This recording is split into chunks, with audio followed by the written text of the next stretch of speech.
नमो वजायाणम नमो लोये सौवसाहुणम एसो पंच नमो यारो सौव पाव पेणासणो मंगलाणम च सव्वेसिम प्रणमः वै मंगलम प्रणमः वै मंगलम। बोली मूलक आदिनाथ भगवान की, पर्युषण महापर्व की, परम चाचा श्री आदि सागर जी महाराज की, परम चाचा श्री महाविकीर्ति महाराज की, परम चाचा श्री विमल सागर जी महाराज की, परम चाचा सन्मति सागर जी महाराज की, परम चाचा सुनील सागर, परम चाचा श्री विद्यासागर जी महाराज की, परम चाचा सुनील सागर जी गुरुदेव की। तो आज का उत्तम ब्रह्मचर्य का दिन, आज पर्युषण का अंतिम दिन, समापन दिन। समापन कैसे हो रहा है? ब्रह्मचर्य के माध्यम से हो रहा है। अरे कोई सन्यास की राह पे आगे बढ़ता है, दिगंबर धर्म के पवित्र ग्रंथों के हिसाब से कोई तपस्या और वैराग्य की धारा में अगर बहना शुरू होता है, हिंसा, झूठ, चोरी, कुशील, परिग्रह, इन 5 पापों का त्याग करता है, इन 5 व्रतों को धारण करता है, स्वीकार करता, अंगीकार किया करता है, तब कहीं जाकर के जैन धर्म के अंदर प्रवेश और एंट्री उसे मिलती है। उसके पास सत्य का भी व्रत है, उसने चोरी नहीं करने का भी उसने नियम लिया है, उसने झूठ नहीं बोलने का भी नियम लिया है, उसने दुनिया भर के आडंबर परिग्रह रखने का भी उसने त्याग किया है। लेकिन इन 4 से उसको नहीं जाना जाता है, उस 4 से उसे नहीं, उसकी पहचान क्या होती? ब्रह्मचारी जी। क्या बोलते हैं? ब्रह्मचारी जी। भले वो 60 साल का दादाजी हो, क्या बोलते हैं? ब्रह्मचारी जी। इतनी महान महिमा ब्रह्मचर्य की।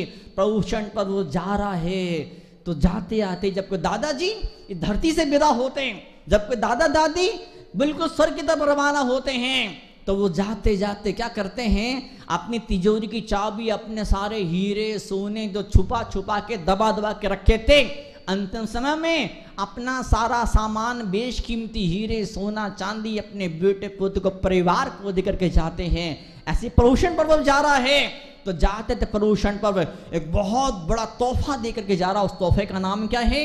ब्रह्मचर्य। क्या नाम उसका? ब्रह्मचर्य।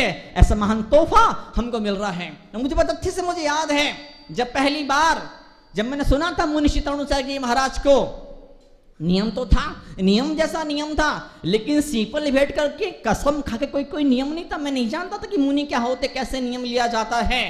तो मैंने उनके मुंह से एक उदाहरण सुना था जो आज तक हृदय की गहराई में फिट है। कुत्ता, क्या बार आपको सुना? कुत्ता हड्डी चूसता है। यही उदाहरण इंसानों के लिए टोटल 100% रूप से फिट हुआ करता है। कुत्ता हड्डी चूसता है, उसका हड्डी चूसता है, हड्डी में रस तो होता नहीं, हड्डी में कोई टेस्ट तो होता नहीं, स्वाद तो होता नहीं है, लेकिन हड्डी चूसते चूसते उसके मसूड़े छिल जाते हैं, उसके ओंठों पर, उसके मुंह पर, उसके गले में खुद का अपना खून आता, उसे लगता है कि स्वाद हड्डी से पैदा हो रहा है। वो सही सोच रहा है, वो सही सोच रहा है। जब हड्डी मुंह में नहीं थी, ये स्वाद ही मुंह में नहीं था, जब से हड्डी मुंह में आई है तब से ही ये स्वाद आया है। जब से हड्डी मुंह में आई तब से ये स्वाद आया है। क्यों? इंसान भी ऐसे ही होता है। मुझे पत्नी से सुख मिला है, मुझे भोजन से सुख मिला है, मुझे इससे मुझे उससे सुख मिला है। आज के क्षण हमें मिले हैं, हम गहराई से चिंतन करें। ब्रह्मचर्य अंतिम नंबर है, ब्रह्मचर्य का अंतिम नंबर है। वो बड़े अभागे होते हैं जो सीधे ब्रह्मचर्य पे धावा करते हैं। वो जो बुद्धिमान होते, उत्तम क्षमा है, मार्दव है, शौच है, संयम है, तप है, त्याग है। क्या? संयम है, तप है, त्याग है, किंचन है। और फिर आखिरी नंबर ब्रह्मचर्य का आया करता है। इतनी सारी सीढ़ियों को पार करो तो ब्रह्मचर्य का नंबर आता है। बाप रे, अगर ब्रह्मचर्य का नियम ना होता, अगर ब्रह्मचर्य का नियम ना होता, तो बाकी धर्मों के साधु महात्माओं की तरह जैन धर्म के भी साधु मुनि लाखों लाखों की तादाद में होते, क्योंकि नियम तो कुछ ही नहीं, वो बड़ा गहरा नियम है। अच्छा, भगवान लिखते हैं मनोज्ञ अमनोज्ञ, जो मन को अच्छा लगे, जो मन को बुरा लगे। ब्रह्मचर्य का रिश्ता मात्र स्पर्श इंद्री से नहीं है। ब्रह्मचर्य का रिश्ता मात्र स्पर्श इंद्री से नहीं है। ब्रह्मचर्य का रिश्ता 5 की 5 इंद्रियों से, आंखों से क्या देख रहे हैं, कानों से क्या सुन रहे हैं, नाक से आप क्या सूंघ रहे हैं, जीभ पे कौन सा टेस्ट है, और फिर अंतिम नंबर किसका आता है, स्पर्श इंद्रिय का। शुरुआत कैसे होती है, इस जीव की, इस आत्मा की शुरुआत कैसे होती है, पहले जीव 1 इंद्रिय बनता है, फिर धीमे से 2 इंद्रिय बनता है, फिर 3 इंद्रिय होता है, तब से इवोल्यूशन ऑफ सेंसेस। इस तरह से ये जीव आगे बढ़ता चले जाता है और आखिरी में वो पंचेंद्रिय जीव बनता है, 5 इंद्रियां होती है, साथ में मन भी उसके साथ में होता है। लेकिन अगर ब्रह्मचर्य की बात की जाती है तो यहाँ पे आचार्य भगवान उस बड़े प्रतिक्रमण के अंदर, कुंदकर्ण स्वामी उस बड़े प्रतिक्रमण के अंदर जब ब्रह्मचर्य के महाव्रत की जब बात कहते हैं तो वो कहते हैं क्या कि ये 5 की 5 इंद्रियां, ये 5 की 5 इंद्रियां इस जीव को गड्ढे में गिराने में जिम्मेदार उत्तरदायी हुआ करती है। सर्वार्थ सिद्धि के अंदर पूज्यपाद स्वामी लिखते हैं कि कोई से भी व्रत को, नियम को स्वीकार करना है, धारण करना, अंगीकार करना है, अब उसका सपोर्ट लेना, उस धर्म का सहारा लेना है, अपनी आत्मा को, अपने मन को, अपनी जिंदगी को ऊंचा उठाना, ऊंचाइयों की तरफ पहुंचाना है, एक ऐसा सौंदर्य पाना है, एक ऐसा सौंदर्य पाना है, एक ऐसी ब्यूटी पाना है जो ब्यूटी कभी न थी न कभी है, आगे कोई संभावना नहीं है। ऐसी परम शुद्धता को पाने के लिए, इसे परम संगीत को, इस परमेश्वरी को पाने के लिए हम उन क्षितिजों का स्पर्श करें, हम वहां जाएं, उस आनंद को हृदय में धड़कता वो महसूस करें, तो जरूरी होता उसके लिए इन 5 की 5 इंद्रिय को सम्यक रूप से ट्रेनिंग दी जाना जरूरी है। सर्वार्थ सिद्धि में पूज्यपाद स्वामी लिखते हैं, क्या लिखते हैं कि प्रतिपक्ष में क्या बैठा हुआ है, उसका विरोधी कौन है, अपोनेंट कौन है। क्षमा की बात की जाए, क्षमा का उल्टा कौन है, नफरत की भावना। तो नफरत की भावना से कहाँ कौन सा घाटा होता, हानि होती है, वो आपको अपने दिमाग के अंदर बैठानी पड़ेगी। और साथ ही साथ क्षमा करने से क्या फायदा होता है, वो चीज भी आपको बिठानी पड़ेगी। उमा स्वामी आचार्य तत्ता सूत्र के अंदर लिखते हैं, क्या लिखते हैं, बोले ऐसे महान महान व्रत, ब्रह्मचर्य जैसा महान व्रत, ब्रह्मचर्य को शास्त्र में क्या कहा है, 80 धारा व्रत, तलवार की धार पे चलने के समान इसे कहा गया है। तो ऐसे महान व्रत कब पलते हैं, ऐसे महान व्रतों को धारण करने की भावना कब पैदा होती है। चाहिए तो उजाला, चाहिए तो उजाला, आंख पे पट्टी बांध के रखी है, आंख पे पट्टी बांध के रखी तो कैसे काम चल जाएगा। कितनी विरोधाभास की जिंदगी ते इंसान जी रहा होता है, पैराडॉक्सिकल क्या बोलते हैं, कंट्रोडिक्शन। बाप रे कितना खतरनाक, चाहिए सुख और दुख की राहों में इंसान आगे बढ़ रहा है। यहाँ पे उमा स्वामी आचार्य लिखते हैं, कोई सा व्रत, कोई सा नियम अगर जीवन में धारण करना हो तो जरूरी है 12 भावनाओं का सहारा जरूरी है। 12 भावनाओं का सहारा ना रहेगा तो ये कोई सा व्रत, कोई सा नियम, कोई सा संयम पल नहीं पाएगा, टूट जाएगा, कांच के बर्तन की तरह चूर चूर हो जाएगा, मट्टी में मिल जाएगा। तो सबसे बड़ी चीज जो इंसान के जीवन में पैदा होती है वो होती है ये ब्रह्मचर्य। प्रार्थना करना परमात्मा से, भली जीवन भर के लिए ना सही, कोई बात नहीं। कई बच्चे बैठे हैं, एक बार तो मैंने कह दिया युवक से कि भाई कल प्रभूषण पर्व है और तुम नारियल लेके आना और शादी होने तक ब्रह्मचर्य का नियम ले लेना। भाई साहब उस दिन के बाद मुझे उस मोहल्ले में नहीं दिखाई दिया। उस मोहल्ले 5-6 मंदिर थे उस मोहल्ले के अंदर, वो किसी एक मंदिर में मैं दर्शन करने, कभी एक पूरे चौमासे में एक दिन शकल नहीं दिखाई। कितनी बड़ी बात होती है। जवान बच्चे बच्चियां, अध्यक्ष महोदय बैठे हैं, उनके सगे भाई भाभी हैं, 40-42 साल की उम्र होगी और इस जवानी की उम्र में जीवन भर का ब्रह्मचर्य का नियम लेकर के बैठे हैं, प्रतिमाओं के नियम को लेकर बैठे हैं। जहां जहां ऐसे जीव हैं, जहां जहां ऐसे जीव हैं, मैंने खुद ने अपने जीवन के भीतर देखा है, पति पत्नी इतने सुंदर, इतने सुंदर, इतने सुंदर। उन नियम कौन सा, ब्रह्मचर्य का नियम, ब्रह्मचर्य का नियम।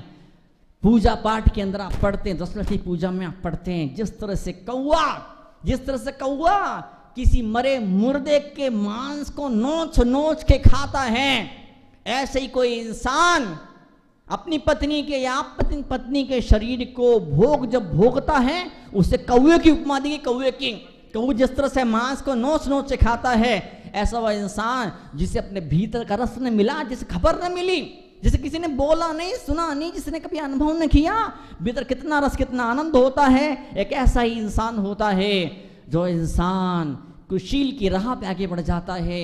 और जितनी स्पीड से दुनिया आगे बढ़ते चली जा रही है, उतनी ज्यादा जरूरत पड़ते चली जा रही है भगवान महावीर की इन पवित्र 5 अनुव्रतों की, वो खास करके ब्रह्मचर्य नाम के अनुव्रत की। बताइए, कई सारे छोरे छोरियां ऐसे क्या मालूम कौन कौन से कर्म कर रहे हैं। कई बार जब पेपर में छप जाता है तब मालूम पड़ता है कि अमुक का गैंगरेप हुआ, कत्ल करके पटक दिया झाड़ियों के अंदर, उसको मार डाला, उसको 10, 20, 25, 50 टुकड़े कर दिए।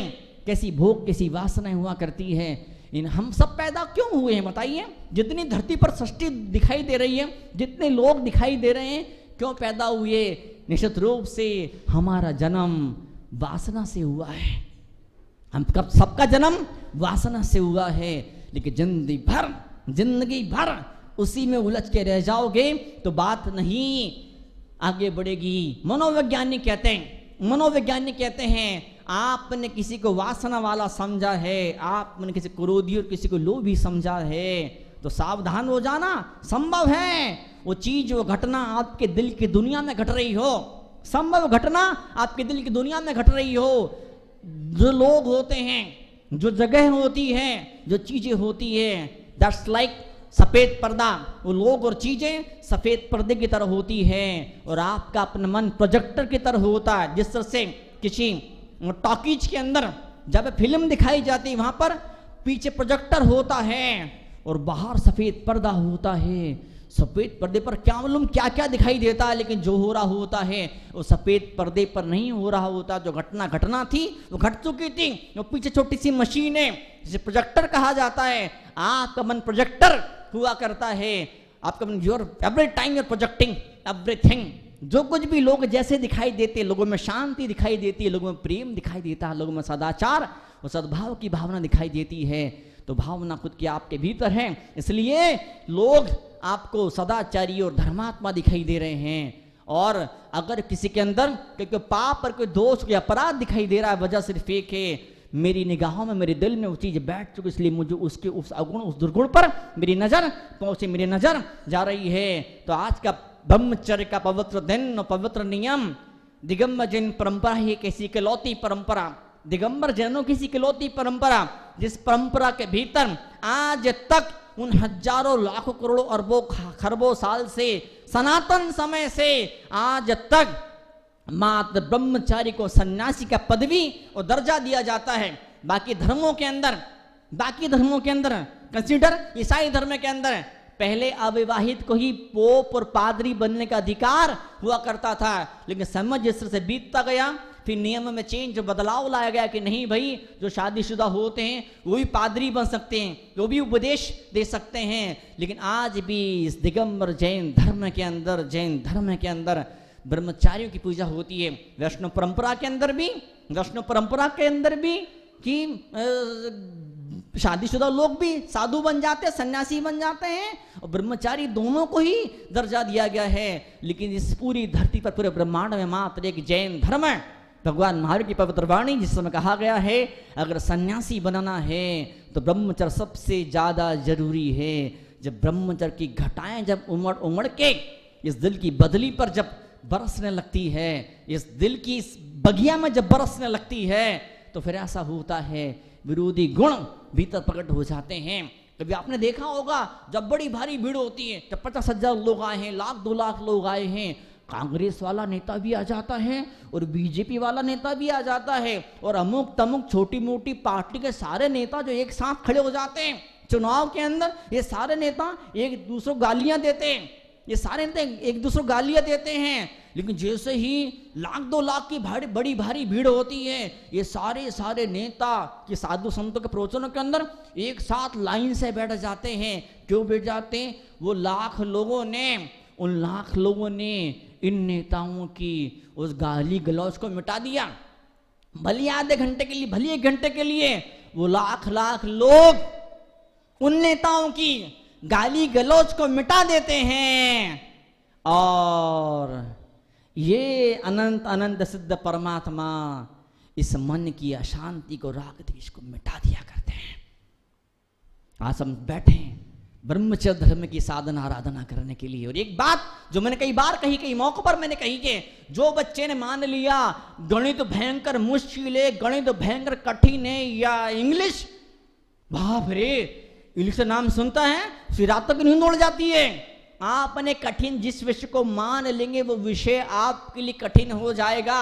जिस धंधे को, जिस बिजनेस को, जिस इंसान को आपने गंदा, बुरा, रद्दी, घटिया, खराब मान लिया, आपका जीवन वैसे ही बन जाएगा। ठीक उसी तरह से जिस व्रत को, जिस नियम को, जिस सिद्धांत को आपने गंदा, बुरा, खराब मान लिया, वो नियम, वो व्रत कभी आपके जीवन में उतरने वाला नहीं है। उस प्रमोशन पर्व की पवित्र पूजाओं में पहले लिखा होता था, क्या लिखा होता था? स्त्री के बारे में क्या लिखा था? तो ब्रह्मचर्य में क्या लिखा होता था? अब वो शब्द चेंज कर दिए गए। अब वो शब्द चेंज कर दिए गए। क्यों चेंज कर दिए गए? इंसान सच्चाई को स्वीकार नहीं कर पाता है। स्त्री के लिए पुरुष घी का घड़ा है और पुरुष के लिए स्त्री घी का घड़ा खुद आग का भंडार है। और जब आग और घी का घड़ा जब टकराएंगे आपस में तो फिर चिंगारी तो निकलने वाली, फिर ज्वाला तो ज्वाला नहीं, ज्वालामुखी तो फिर फूट पड़ने ही वाला है। तो आज का वो दिन है जब भीतर से खुशी पाने की तलाश पर हमें निकलना पड़ेगा। हमें जीवन के नए अर्थ की तलाश में निकलना पड़ेगा। जीवन का अर्थ कहाँ पर होता है? इन भोगों में, वासनाओं में जीवन की सच्चाई नहीं छुपी होती है।